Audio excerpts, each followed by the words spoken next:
मिश्रा कह रहे हैं कि इस्तीफा आप दीजिए, हम 200 सीट लेकर आ रहे हैं, 2 मई को आप इस्तीफा। अब देखिए 200 सीट कौन ला रहा है, क्या ला रहा है, ये तो 2 मई को पता चलेगा। कोई ईवीएम में घुस करके देख चुका हो एक एक बूथ तो वो अलग बात है। हालांकि वो भी चीजें आजकल चर्चा में है कि ईवीएम में क्या अंदर है, सब बाहर भी पता रहता है। एनीवे, मेरा कंसर्न वो नहीं है। मेरे लिए दुर्भाग्यपूर्ण है कि मेरे देश के एक हिस्से में चुनाव हुआ और वहां बर्बर गोलीकांड हुआ। क्या दूसरा विकल्प नहीं था? क्या हम रबर बुलेट्स का इस्तेमाल नहीं कर सकते थे? क्या लाठीचार्ज से स्थिति को संभाला नहीं जा सकता था? और गोलियां कहां लगी हैं? चेस्ट में लगी हैं, गले में लगी हैं। ये कौन सा संकेत अपने लोकतंत्र के बारे में हम दे रहे हैं? हाल के वर्षों में मैंने कभी ऐसा नहीं सुना। मैं समझता हूं कि चुनाव के नतीजे जो भी हों, लेकिन ये हम सब के लिए एक संकेत है कि हमारा लोकतंत्र एक बहुत ही खतरनाक परिस्थिति की ओर जा रहा है। अगर सामूहिक रूप से हमने चिंता नहीं की ना, हमारा पूरा देश दुनिया के लिए चिंता का विषय हो जाएगा।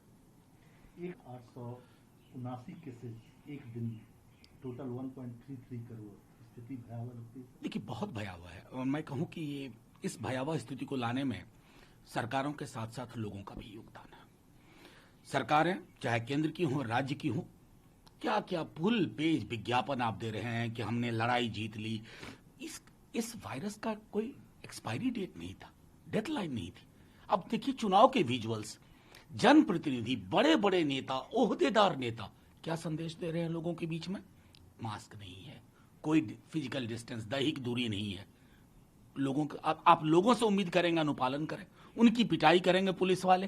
तो ये जो फर्क आपने पैदा कर दिया ना, उसके नतीजे में एहतियात लोगों ने छोड़ दिए। आज फिर परिस्थितियां बल्कि पिछले वर्ष से भयावह होती जा रही हैं। अभी मुझे कई डिस्ट्रिक्ट मजिस्ट्रेट से मेरी बात हुई बिहार में, 20 से 40 वर्ष की आयु के लोग हैं। अब ये आप देखिए ना, और हमारी पूरी वैक्सीन स्ट्रैटेजी कहां जा रही है? वैक्सीन शॉर्टेज का मसला अलग है।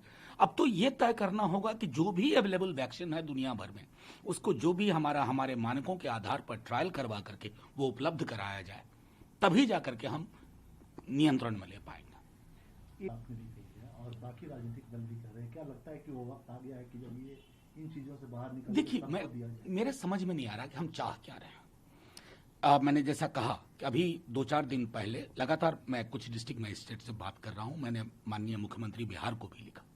सबका कहना है कि इस बार 75 से 80% केसेस, अलग जिलों में थोड़ा फर्क हो सकता है, वो 20 से 40 वर्ग के आयु वर्ग के लोग हैं। और हमारी वैक्सीन स्ट्रैटेजी क्या है? बहुत दिन बाद हम ढुलमुल करके 45 प्लस पे आए, फिर कोमॉर्बिडिटी का हिस्सा उसमें जोड़ा।